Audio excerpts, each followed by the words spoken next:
تو وہاں پہنچے کہنے لگے ابو عمر تم کو کس چیز سے گھر سے باہر کیوں نکلے؟ کہنے لگے بھوک کی وجہ سے گھر میں کھانے پینے کے لیے کچھ بھی نہیں ہے، اس کو گھر میں کہا کہنے لگے اچھا چھوڑو چلتے ہیں مدینے سے تھوڑی دور، مدینے کے باہر کی طرف سلام کے گھر چلتے ہیں. دیکھیں چاہت بھی اللہ کے نبی صلی اللہ علیہ وسلم کو کہاں لے جاتی ہے. بڑے بڑے صحابہ تھے بڑے بڑے، لیکن دیکھیں یہاں بھی ایک نقطے کی بات سمجھنے کی ہے. ہاں یہ نقطے کی بات، دولتوں سے آدمی مالوں سے کسی کا دل نہیں جیت سکتا ہے. اخلاق محبت ایک ایسی چیز ہے کہ غریب مسکین بھی اگر سوکھی روٹی پیار سے آپ کی خدمت پیش کر دے، اللہ کی قسم آپ جب بھی یاد کریں گے اسی کے پاس جائیں گے.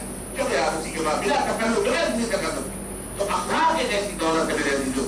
بہت سارے صحابہ تھے لیکن آقا نامدار حضرت محمد رسول اللہ صلی اللہ علیہ وسلم اپنے ساتھیوں کو لے کر کے اس صحابی کے پاس گئے جیسے کہ فلاں کے پاس چلتے ہیں انشاءاللہ وہاں جا کر وہاں کچھ نہ کچھ مل جائے گا. ہر ایک کے پاس نہیں گئے.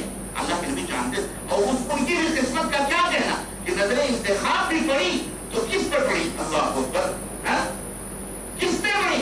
وہ بھی اپنے آپ کو وہاں پہنچے دروازے پہ اور کہا فلاں، تو ان کی بیگم وہاں لکڑیاں اکڑیاں جمع کر رہی تھی. انہوں نے کہا اللہ کے نبی آ گئے بڑے خوش، 4 روپے بچھا دی. اللہ کے نبی فلاں کہاں گئے؟ کہنے کہ اللہ کے نبی وہ پانی لینے کے لیے گئے ہیں اور ابھی واپس آئیں گے، آپ تشریف رکھیں آپ تشریف رکھیں. اور بھی بڑی خوش ہوگی مجھے. اللہ اکبر. اللہ کے رسول صلی اللہ علیہ وسلم گئے تھے، صحابہ کرام سیدنا ابوبکر صدیق اور سیدنا عمر فاروق اعظم رضی اللہ تعالی عنہ بیٹھے. اتنے میں صحابی رسول بھی لدے پڑے آگے پانی لے کر کے دیکھا مرحبا یا رسول اللہ، اور فوری طور پر کھجور کے اوپر چڑھ کر کے بالکل رطب کھجوریں تھی پک رہی تھی. ابھی گرمی کے موسم میں کھجوریں پکتی ہے، وہ اللہ کو قدرت نے یہ نعمت دی ہے جناب علی. ان کے پھل کا موسم آتا ہے سخت گرمی پڑتی ہے. ہائی میں تو ٹمپریچر جبکہ ہمیشہ 32 یا 30 جو ہے 30 کے نیچے رہتا ہے، لیکن جب کھجوریں پکتی ہیں اللہ کی قسم 40 42 43 45 اور دبئی کا تو خیر ٹمپریچر پتہ ہی نہیں. آپ لوگ زیادہ دنیا کے ٹمپریچر کتنے ہائی اور کتنے وہ ہوتے ہیں وغیرہ. تو اللہ کے رسول صلی اللہ علیہ وسلم کو دیکھا رطب کھجوریں تھی بالکل پک رہی تھی، ابھی گدرائی ہوئی. پہنچا پورا خوشہ جو ہے کاٹ کر کے لا کر کے دھل کے اللہ کے نبی کے سامنے کر اللہ کے نبی کھائیے، اور پانی ٹھنڈا لا کر کے رکھا اور فوراً باڑے میں گئے اور بکری نکالیے اور نکال کے فوراً چھری پھیر دی دبا کے اور کہا میں فلان لو پکاؤ کھانا. ہمارے نبی صلی اللہ علیہ وسلم یہ محبت ہے. آپ کی جذبہ دیکھیں صحابہ کرام کس قدر اللہ کے نبی صلی اللہ علیہ وسلم نے کھائی کھجوریں کھانی، پانی پیے، کھانا کھایا آپ صلی اللہ علیہ وسلم نے. اور پھر آپ نے فرمایا ابو بکر عمر ثم لتسألن یومئذ عن النعیم، ایک دن ان نعمتوں کے بارے میں یہ جو نعمتیں آپ کھا رہے ہیں قسم قسم کی، اسی لیے اللہ کے رسول صلی اللہ علیہ وسلم کو دیکھیے کھجوروں کی چٹائیوں پہ سو جایا کرتے تھے. کیوں؟ جتنا کھاؤ گے. اب آپ کہو گے اللہ کے نبی سے کیا حساب و کتاب ہوگا؟ اللہ کے نبی تو واقعی بخشا ہے، لیکن اس کے باوجود بھی اللہ کے نبی صلی اللہ علیہ وسلم کس قدر یعنی انسانیت کا اور اپنے صحابہ کا اور کس قدر اللہ سے ڈرتے تھے اور کتنا خوف تھا کہ آج ہمیں وہ خوف نہیں ہے نہ وہ ڈر ہے. ہم تو کھاتے ہیں اللہ بدلتے اپنی صحت اپنی پتہ نہیں کیا کیا کر رہی تھی اپنے بال بچوں کو، اور آدھا کھاتے ہیں آدھا پھینکتے ہیں. آپ نے اس کا حساب نہیں ہوگا، اس کا حساب ہوگا. اس لیے اللہ کے نبی صلی اللہ علیہ وسلم کم کھاتے تھے، کم سوتے تھے، کم استعمال کرتے تاکہ یہ خوف تھا کہ کہیں اللہ خدا تعالیٰ سوال نہ کر لے. تو ہمیں بھی اس خطبے پر اور اس کی اور بھی مثالیں بہرحال موجود ہیں، لیکن میرے کہنے کا مطلب یہ ہے کہ ہمارے جسم کے لیے کس طرح سے ہم اپنے جسموں کا خیال کرتے ہیں کہ ذرا سا کہیں کچھ کھجلاہٹ بھی ہوگی تو فوراً دوا اور علاج کے بارے میں پڑھتے ہیں. اے ایمان والوں، اے مسلمانوں، کیا آپ نے اپنے ایمان کے لیے اپنے دل کے لیے اپنی روح کے لیے جسے اوپر جانا ہے، جسے اللہ تک پہنچنا ہے، جسے سجین یا علیین جو بھی جگہ ملے گی، اس کے لیے بھی آپ نے اس طرح کا اہتمام کیا؟ کیا یہ روح بیدار نہیں ہوتی ہے؟ کیا یہ روح بیمار نہیں ہوتی؟ کیا یہ روح کے لیے خدا نہیں ہے؟ یاد رکھو یہ بہت بڑی بھول ہے اور شیطان نے ہمیں اس بھول میں رکھا ہوا ہے کہ ہم جسمانی طور پر ہر اعتبار سے خود کو بھی اور اپنی آل اولاد اپنے بیوی بچوں کو فٹ رکھنا چاہتے ہیں، لیکن روحانی طور پر جو روح کی غذا ہے ہم اس کا بندوبست نہیں کرتے، ہم اس کا خیال نہیں کرتے، ہم اس کا اہتمام نہیں کرتے. سیدنا امام حسن بصری رحمۃ اللہ علیہ فرماتے ہیں کہ دنیا کے اندر اپنے ایمان کی فکر صرف ایک شخص نہیں کرتا، بلکہ جس کے دل کے اندر بھی ذرہ کے برابر اگر وہ مومن ہوتا، پکا مومن جو ہوتا ہے وہ اپنے ایمان کی فکر ہمیشہ کرتا ہے، لیکن صرف ایک شخص جو منافق ہوتا ہے وہ اپنے ایمان کی کبھی فکر نہیں کرتا۔ وہ یہ سوچتا ہے کہ ہم نے کلمہ پڑھ لیا، بات ختم، آپ جو کچھ بھی کرتے پھریں ہمارا ایمان برابر ہے، ہمیں کچھ نہیں ہوگا۔ یہ شیطان کی بہت بڑی بھول ہے۔ ہمیں چاہیے کہ ہم اپنے ایمان کو صبح اور شام ہمیشہ معائنہ کریں کہ ہمارا ایمان کہاں تک بڑھا ہے اور کہاں تک گھٹا ہے، اور کس حد تک اس کے اندر زیادتی ہو رہی ہے اور کس حد تک اس کے اندر کمی ہو رہی ہے۔ یہ ضروری ہے اس کا خیال کرنا، ورنہ یاد رکھو منافقت کی موت مر جاؤ گے اور تمہیں پتہ نہیں چلے گا، اور یہ سوچو گے کہ ہم مومن ہیں، اور وہاں جانے کے بعد جب پتہ چلے گا کہ تمہارا ٹھکانہ جہنم ہے تو تمہیں کوئی پیر، کوئی مولانا، کوئی مولوی، کوئی ہستی، کوئی محدث، کوئی شیخ تمہیں کوئی نہیں بچا سکتا ہے۔ یاد رکھو، پھر وہاں کفے افسوس منو گے، کوئی فائدہ نہیں۔ اس لیے مسلمانوں، ہم آپ کو ڈراتے ہیں اور ہم آپ کو نصیحت کرتے ہیں، سب سے اپنے لیے بھی اور آپ کے لیے بھی، کہ آپ صحیح اور پکے مسلمان بنو، اور اس کے لیے صحیح اور پکے مسلمان ہونے کے لیے جس طرح سے آپ اپنے جسم کے لیے مختلف غذاؤں کا اہتمام کرتے ہو، اسی طرح اپنے روح جو بیمار ہو چکی ہے، جو مختلف شیطانی حملوں سے زنگالود ہو چکی ہے، اس روح کو پاک کرنے کے لیے، صاف کرنے کے لیے اور اسے طاہر و مطہر بنانے کے لیے ضرورت اس بات کی ہے کہ ہم حضرت محمد رسول اللہ صلی اللہ علیہ وسلم کی بتائے ہوئے طریقے کے مطابق اس کا علاج کریں، یا اس کو ہم قرآن و سنت کے آب زلال سے، قرآن و سنت کے پانی سے ہم اپنے روح کو صاف کریں، کیونکہ یہی روح کو پاک کرنے کے لیے یہی ایک طریقہ ہے۔ اس کے علاوہ دنیا کا کوئی پانی اس روح کو پاک نہیں کر سکتا۔ جس طرح سے کہ دنیا کا ہر پانی آپ کے جسم کے لیے فائدہ مند نہیں ہو سکتا، اس کے لیے شرائط ہے کہ پانی ایسا ہو، ایسا ہو، ایسا ہو، ایسے ہی روح کی غذا علم ہے، معرفت ہے، اور وہ علم اور معرفت کتاب اللہ اور سنت رسول اللہ صلی اللہ علیہ وسلم۔ آپ کتاب اللہ کا علم حاصل کرو، آپ سنت رسول اللہ صلی اللہ علیہ وسلم کا علم حاصل کرو۔ سب سے پہلے ضروری ہے کہ اللہ تبارک و تعالیٰ کا علم، کہ اللہ کے حقوق آپ کے اوپر کیا ہیں، رسول اللہ صلی اللہ علیہ وسلم رسالت کا حقوق کے حقوق، کہ رسول اللہ صلی اللہ علیہ وسلم کے حقوق کیا ہیں، توحید کا یہ سب سے پہلا علم ایک مسلمان کے لیے ضروری ہے کہ وہ حاصل کرے۔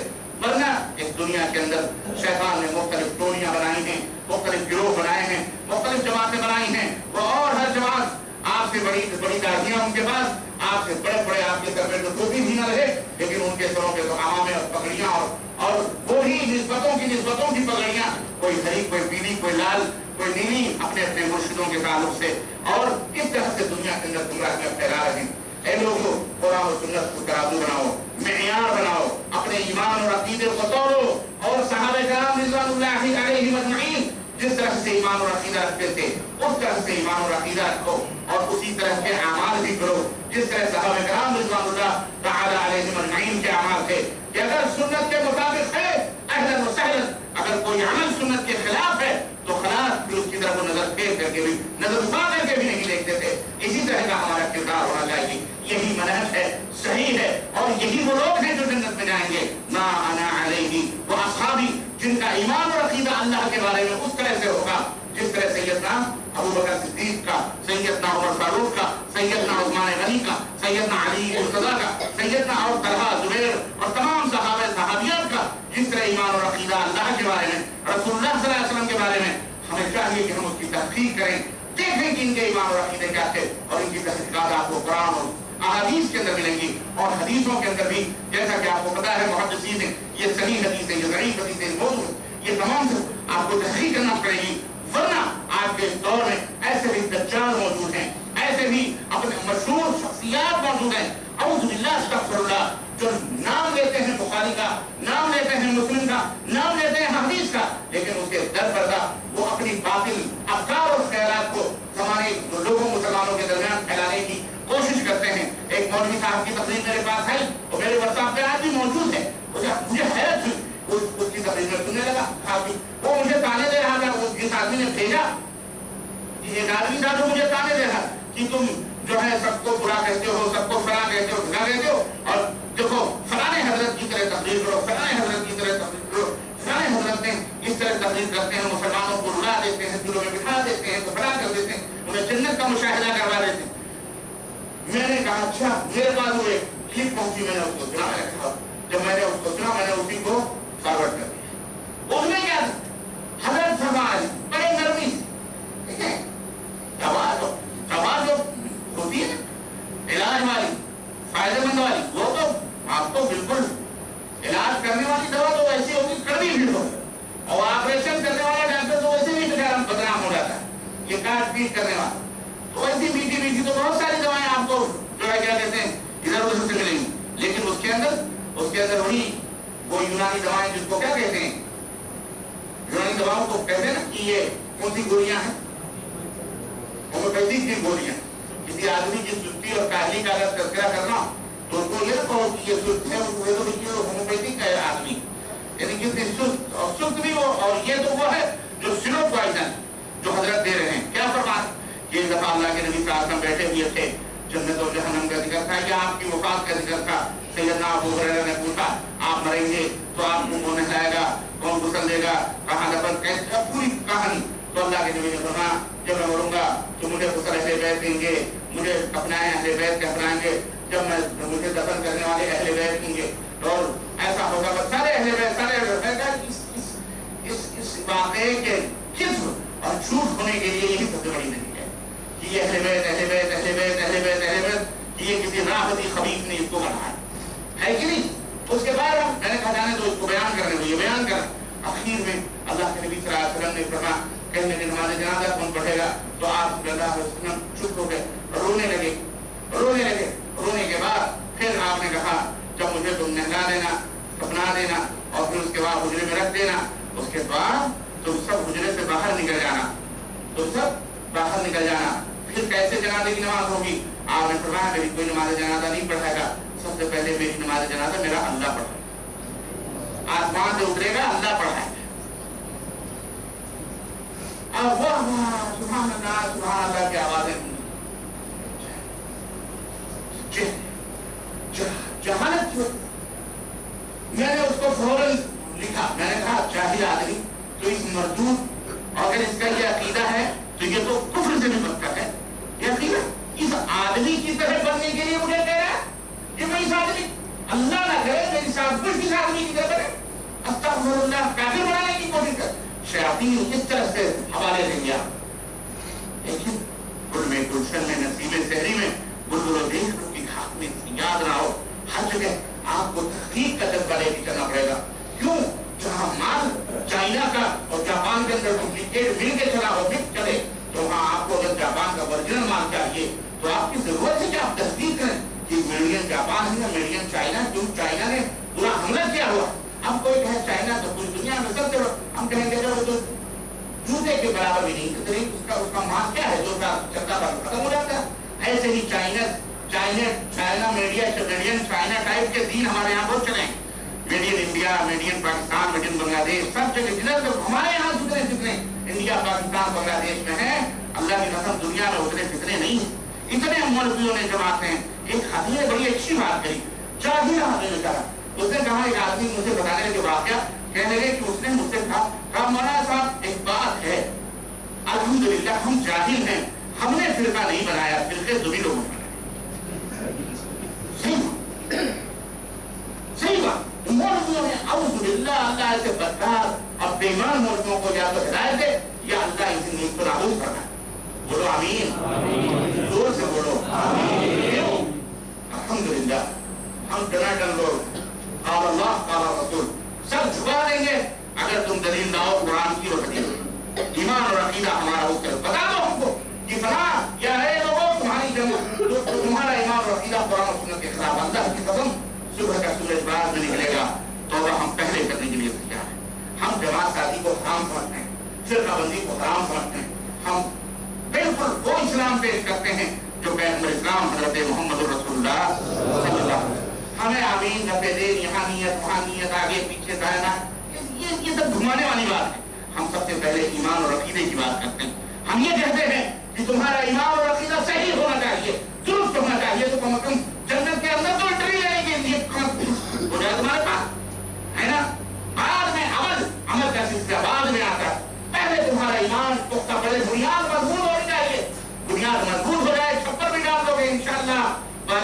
جاؤ گے، دھوپ سے بچ جاؤ گے. ہمیں وعدہ نہیں ہے. ہاں اور میرے عزیزوں، میرے دوستوں، یہ بڑی اہم بات ہے مسلمانوں، اور یہ وہ وصیت اور یہ وہ نصیحت ہے جو میں آپ کو کر کے جا رہا ہوں، سب سے پہلے اپنے لیے پھر آپ سب کے لیے، کہ ہم قال اللہ قال رسول کو، یہ وہ علم ہے جس سے روح کو تازگی ملتی ہے، روح کو پرواز ملتی ہے، روح کو جوانی ملتی ہے، روح کا فراغ ہوتی ہے، سب سرد و شاداب ہوتی ہے قال اللہ اور قال رسول کے پانی سے. اللہ نے فرمایا، رسول اللہ رب العزت نے فرمایا الا بذکر اللہ تطمئن القلوب، اللہ کے ذکر سے دل کو کیا ملتی ہے؟ دل کو سرور حاصل ہوتا ہے، دل خوش ہوتا ہے. اب اس دل کو اگر تمہیں سرور دینا ہے تو قال اللہ اور قال رسول سے دو. اگر تم نے قال فلانی و قال علانی و قال فلانی شیخ و فلانی صوفی، تو پھر یاد رکھو یہ روح کبھی زندہ ہو سکتی، وہی جہنم میں جیسے وہ جائیں گے ایسے ان کے ساتھ آپ بھی اللہ نہ کرے جہنم میں جائیں. یہی میری پہلی اور آخری نصیحت ہے، یہی بنیاد اور یہی اساس ہے. اللہ تعالیٰ سے ہم مل جل کر کے دعا کریں کہ اللہ تبارک و تعالیٰ ہمارے ان ٹوٹے پورے کلمات کو قبول فرمائے، اور اللہ ہمیں راہ ہدایت پہ چلنے کی توفیق عطا فرمائے.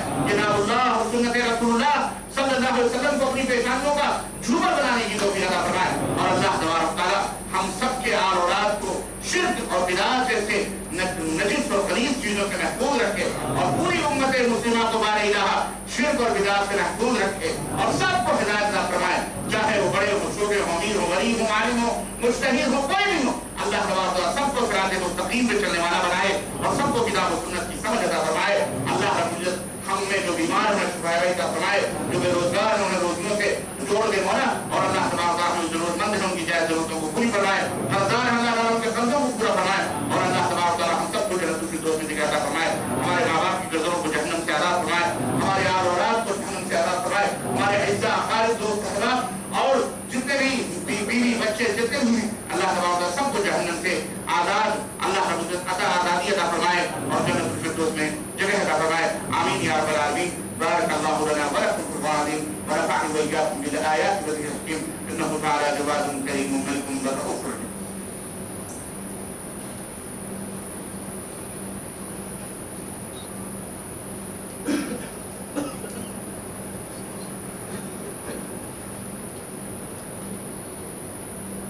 إن الحمد لله نحمده ونستعينه ونستغفره ونؤمن به ونتوكل عليه، ونعوذ بالله من شرور أنفسنا ومن سيئات أعمالنا، من يهده الله فلا مضل له ومن يضلل فلا هادي له، واشهد ان لا اله الا الله واشهد ان محمدا عبده ورسوله. اما بعد، بسم الله الرحمن الرحيم. ان الله وملائكته يصلون على النبي يا ايها الذين امنوا صلوا عليه وسلموا تسليما.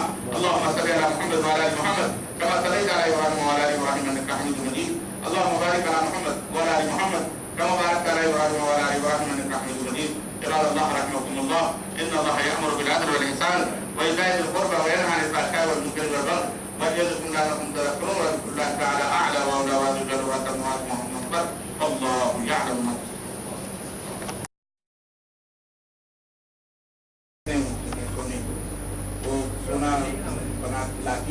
گانا سے فائنلی بھی ان کی یہاں موجود ہے، کمپنی بھی سب کچھ. تو الحمدللہ تقریباً مسلمان اس کے اندر ان کا مین مقصد یہی ہے کہ مطلب کم سے کم جو بیچارے غریب، کم سے زیادہ پیسے والے بھی نہ، کم سے کم پیسے والے بھی اگر اس کے اندر انویسٹمنٹ کرتے ہیں تو ان کا یہ ہے کہ جو نفع ہوتا ہے سالہ ہر مہینے کا بینک میں 40% ان کو، 60% کمپنی کو، وہ کمپنی لیتی ہے اور 40% تو اس طرح سے مطلب ان کا ہے. تو یہ کافی دنوں سے ان کا تھا، اور وہ ایک طرح سے مجھے بیچاری آج سے 10-15 سال پہلے سے ہی اللہ تعالیٰ نے انہیں بھی ہدایت دی تھی ان ٹیسٹوں کے ذریعے. اللہ تعالیٰ نے انہیں بھی اور ان کے خاندان کو پورے سب کو تربیت کی ہے، اور بہت بڑی یونیورسٹی بھی وہاں پہ انہوں نے بھی کری ہوئی ہے. لڑکیوں کی خاص یہ ہندوستان کے اندر سلفی اور حدیث منہج کی پہلی یونیورسٹی ہے جو ایئر کنڈیشن ہے.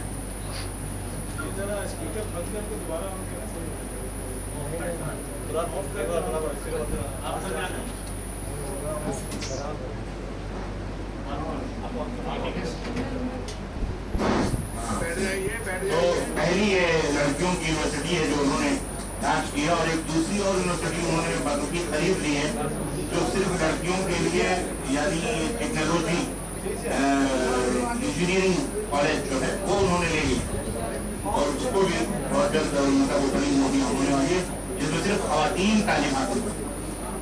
یہ بھی حیدرآباد آندھرا پردیش تروپتی کی ان کی یہاں پہ آتے تو یونیورسٹی کہاں پہ ہے؟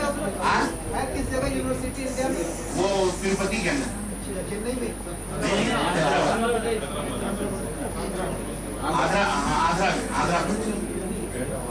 تو تروپتی آندھرا پردیش کے احباب جانتے ہوں گے کہ وہ مجھے مشابہت تو نہیں دینی چاہیے لیکن کہہ رہے ہیں وہ غیر مسلموں کا مکے کی طرح ان کو مندروں کا شہر مانا جاتا ہے. اتنا مقدس کہ وہاں زمین بھی اس طرح مکے میں اگر آپ خریدنا چاہیں تو انچوں میں ملے گی دیوان میں. اور الحمدللہ انہوں نے کام کیا تو وہ سلفی ایک تو سب سے بڑی چیز ہے اپنی سلفی ہیں اور انہوں نے صرف لکھا ہوا ہے کہ اس کے اندر صرف مسلمان ہی شہید ہوتے ہیں مسلمان ہی. تو سود سے نجات کا ایک میں نے کل میں دیکھ رہا تھا جو یہاں کی خواتین اس کو کر رہی ہیں کام ساری باپردہ خواتین ہیں تھائی لینڈ اور ہاں بڑے بڑے انعامات انہوں نے لیے ہیں قائدے گورنمنٹ آف انڈیا سے بھی اور تھائی لینڈ کی گورنمنٹ سے بادشاہ سے کہاں تو سے یہاں بھی شارجہ کے بھی امیر سے باقاعدے میں تو حیرت میں رہ گیا کہ ماشاء اللہ اتنا بڑا کام ایک عورت ذات کر سکتی ہے. سب سے بڑی تعجب کی بات ہے.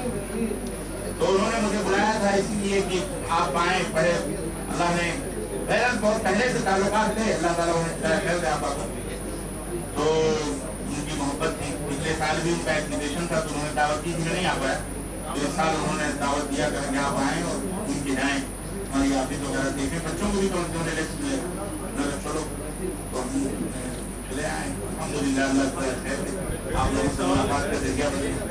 تو یہ مختصر سا تعارف رہا اس کا آمد کا. باقی کی سوالات کے سلسلے شروع کریں. آپ نے کہا تھا کہ ایمان اور عقیدے کی بات شروع جی بات بھائی کہتے ہیں کہ قرآن حدیث میں عقیدے کا لفظ نہیں ہے اس پہ تھوڑی سی وضاحت نہیں قرآن اور حدیث میں عقیدے کا لفظ نہیں ہے. لفظ نہ ہونے سے ایمان ہے نا تو بس ایمان ہی مان لو وہ صحیح رکھو ٹھیک ہے. عقیدہ خود بخود صحیح ہو جاتا ہے انشاءاللہ.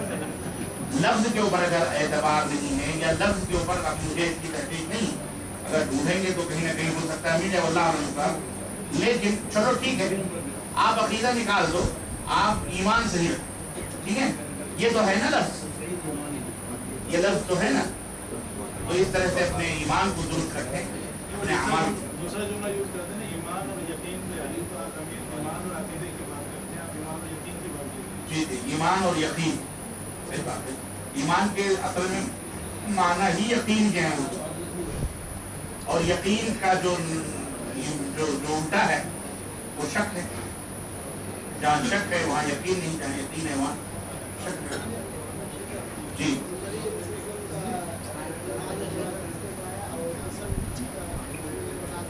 بھائی سوال کرتے ہیں کہ نبی صلی اللہ علیہ وسلم کی نماز جنازہ کتنے پڑھائی اور غسل کتنے کی. میں سمجھتا ہوں اگر آپ لوگ بیٹھے ہیں تو میں بھی کھڑا ہوں.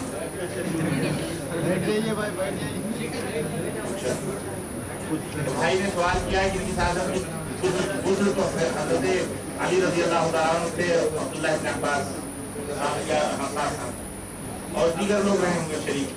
لیکن نماز جنازہ کے لیے اللہ کے رسول صلی اللہ علیہ وسلم کی کسی نے امامت نہیں کری بلکہ نماز جنازہ کے لیے یہ تھا کہ حجرہ ہی چھوٹا تھا تو 10 آدمی حاضر جاتے تھے اور پڑھ کر کے واپس آ جاتے. کوئی امامت نہیں کرتا یہ طریقہ. اور یہ صحابہ کرام نے آپس میں ظاہر ہے کہ مشترکہ طور پر طے کیا تھا اور اس طرح سے وہ پڑھا رہے تھے. جی اور کوئی سوال؟ جی ہاں انشاءاللہ اس کی نجات ہو سکتی ہے کیونکہ شرک خفی سے وہی عمل واجب ہوتا ہے جس عمل میں وہ شرک پایا جاتا ہے. پورا ایمان برباد نہیں ہوتا. ایک بات یاد ہے کہ شرک اکبر شرک جلی جس کو کہتے ہیں اور ایک شرک اصغر جس کو شرک خفی کہتے ہیں. جیسے غیر اللہ کی قسم کھا لینا ہے نا یہ شرک خفی ہے شرک اصغر